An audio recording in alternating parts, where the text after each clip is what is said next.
I'm Andrea Williams, and thank you very much, Jim, for having me on. Sabrina, you did a fantastic job. It was an excellent way for me to sort of calm myself a little bit. And I begun my day similar to some of what you've suggested in preparing myself to speak.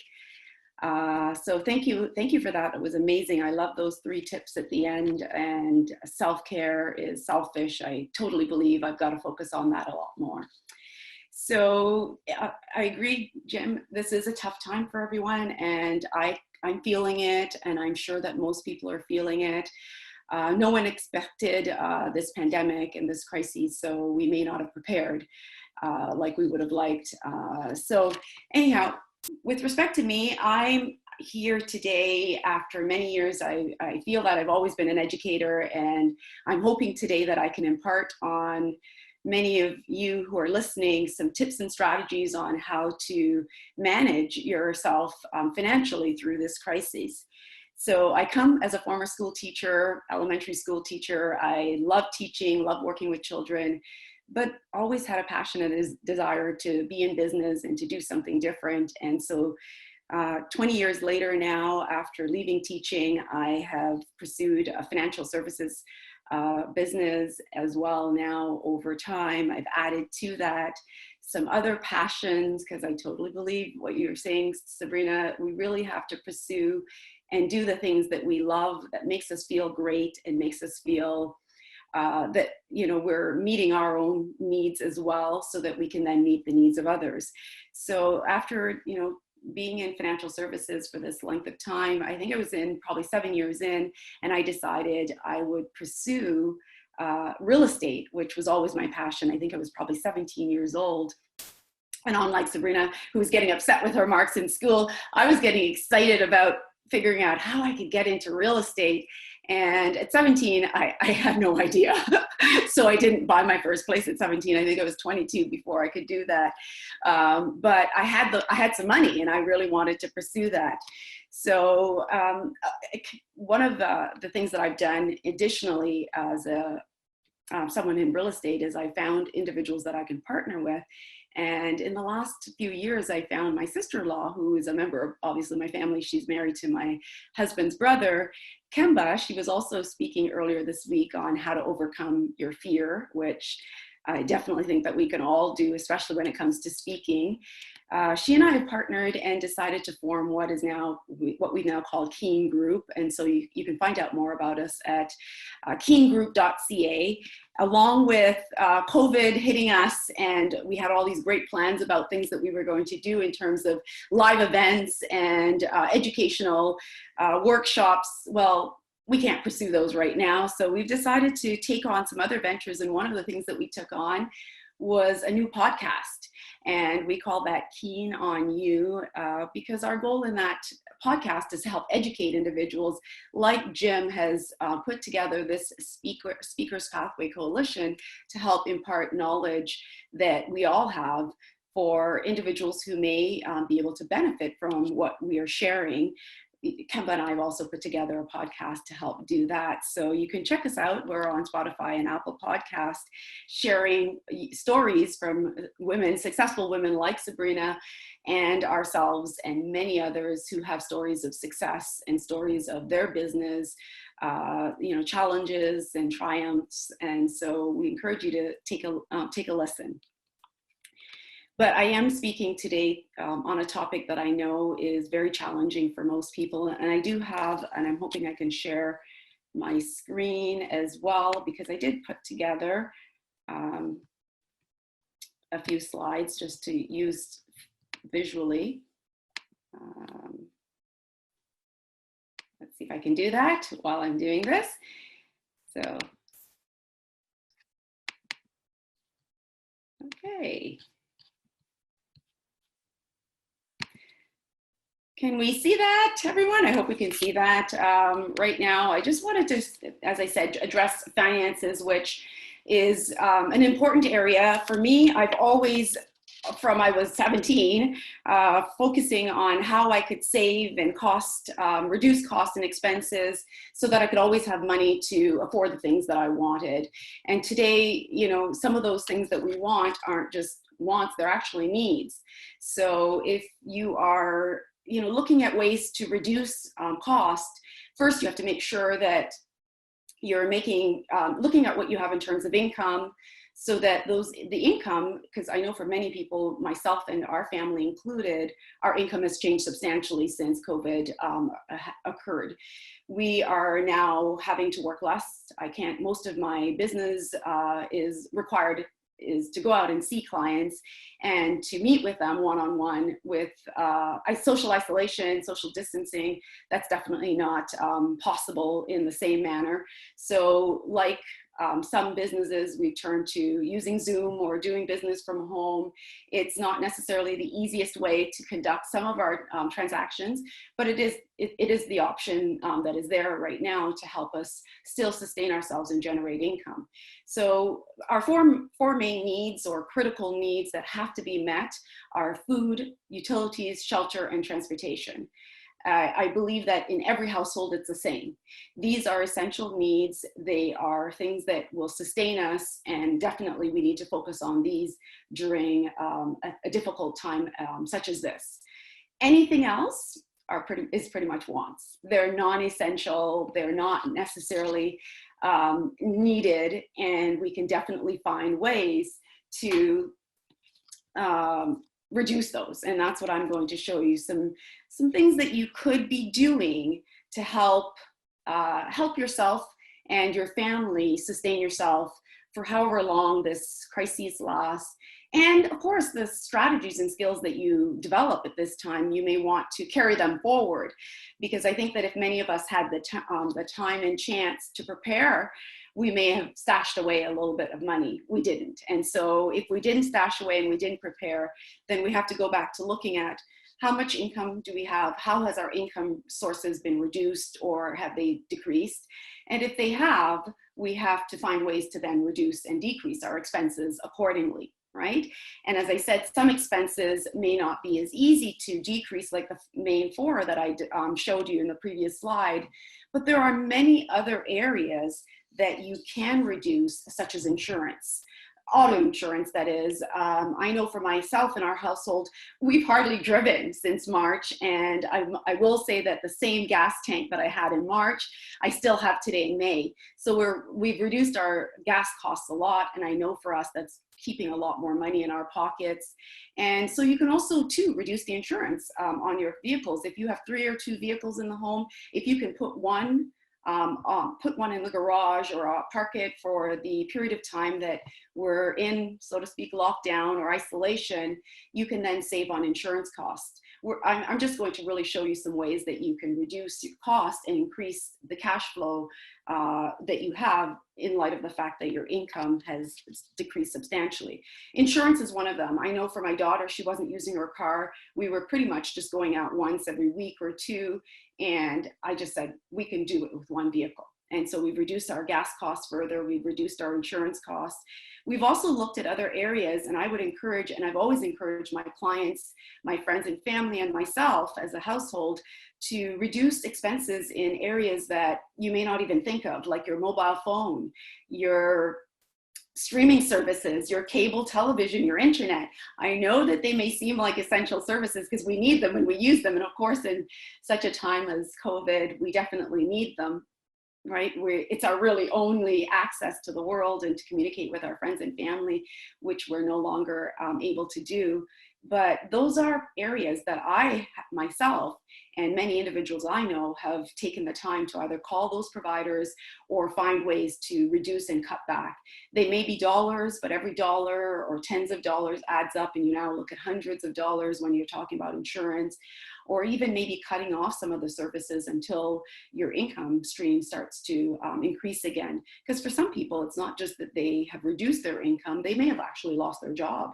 And so this may go beyond COVID, where they have to find another way or another source of generating income.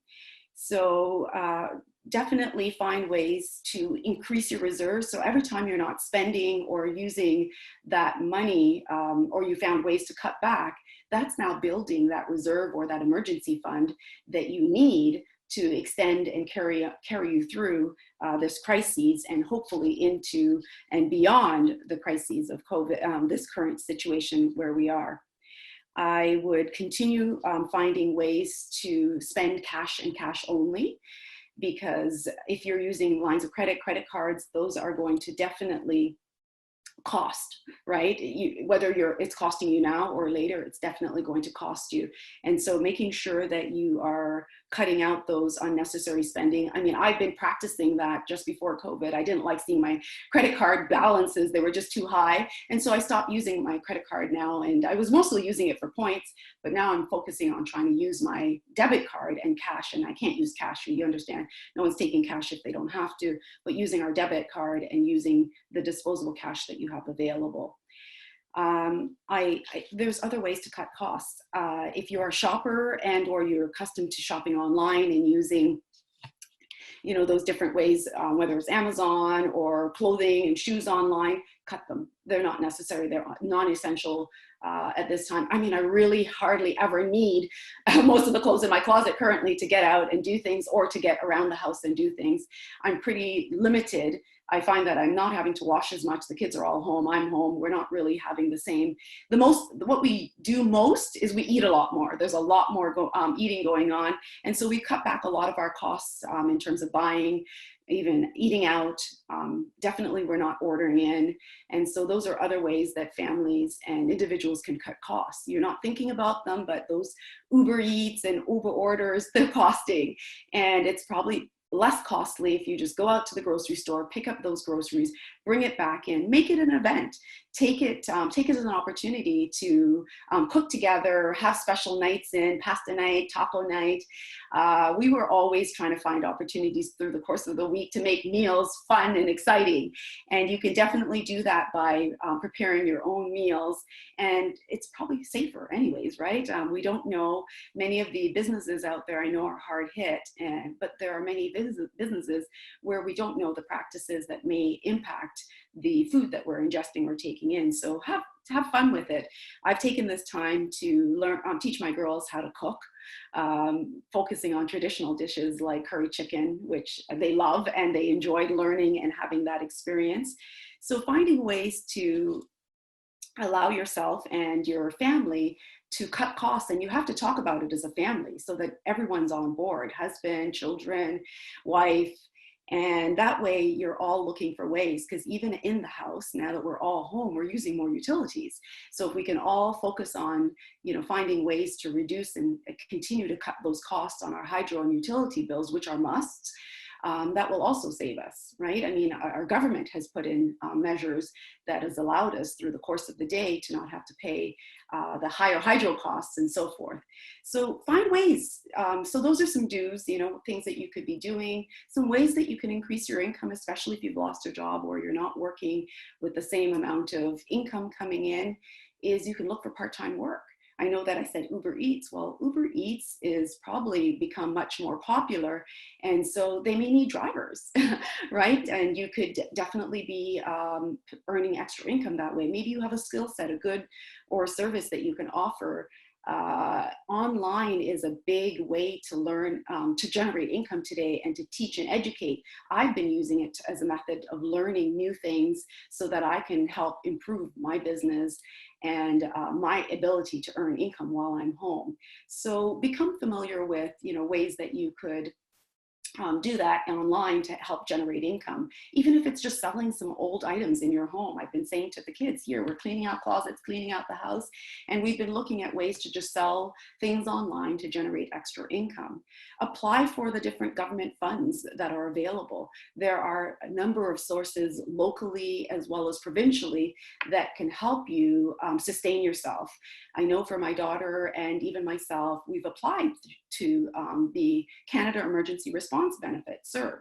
And so that's an extra way, or if you're not eligible for CERB, it's EI, and it's one or the other of those two that you can be eligible for. There's the Canada Emergency Business Account, the Canada Emergency Wage Subsidy, depending on whether you have a business and you want to be able to still generate the ability to have income to sustain some of your employees. There's the Ontario Support. I mean, some of them pay $2,000, some of them pay hundreds of dollars, but all of it can help and add to the value that you provide for your family. Let's look at some don'ts. So some ways that you could sustain yourself today and going forward is don't generate higher lines of credit or credit cards. Don't spend using credit. Try your very best, if you can avoid it, to not use those tools or those sources that you may have formerly used, and spend cash. I didn't mention, I forgot to, but I think one of the ways that we could also reduce our costs and expenses, if you were typically accelerating or paying extra towards debt, you might want to pull back and reserve and hold some of that cash, because that's not going to benefit you in the days to come and the months to come. If we're in this situation for much longer, it's better to have that cash reserve, that emergency fund that I spoke of, being accumulated. Spend and pay the minimum amounts that are required. The government and the banks have also joined forces to say, if you need help to defer your mortgage or defer your taxes, you can reach out to your mortgage company or your city to put those costs on hold. Maybe, I said shelter is important. So shelter, rent, or mortgages are important. We're not saying don't pay them. We're just saying look for help if there is some available and you can utilize it to help increase the cash flow in your house and increase the savings that you have on hand. Because, we don't want to get into situations where we're not paying our mortgage or we're not paying our taxes and then we're having to fix that after. Don't pull out of cash out of your retirement or out of your investments if you can avoid it at all costs, unless you're faced with something very traumatic, like extreme hardship or bankruptcy, right? Due to health, you might have some extenuating circumstances, and then that's different. But we're encouraging you to spend cash in every scenario that you can. And I feel that having been in business for several years now, I feel that those tips and strategies that I've recommended today can definitely be great for you today during this crisis, but you can definitely take them going forward, and making sure that you utilize these tips and strategies, not just today in a crisis, but going forward, so that when you're on the other side of COVID, which I know we'll all get to, we want to make sure that we keep those same skill sets and those same practices in place, so that we can continue to repair ourselves and get ourselves into a better position to make sure that we maybe acquire that job that we may have lost, or get back to work and generating income and living life like we formerly knew. I don't think that life is going to be exactly like we formerly knew it, but definitely it will be more like what we are accustomed to, rather than the social isolation, which I know beyond financial hardship, I know that many of us are experiencing mental hardship, because it's tough being home all day, every day. Even myself, as a former school teacher, having to now juggle my work and my children, that's challenging. And of course, if someone is faced with financial hardship or challenges, it's going to be tough. So in summary, thank you very much. And I hope that we can all use some of the strategies that Sabrina recommended to take that deep breath, to focus on self, and make really good decisions financially. Thanks, everyone. And I'll pray that we'll all stay healthy, both physically and financially.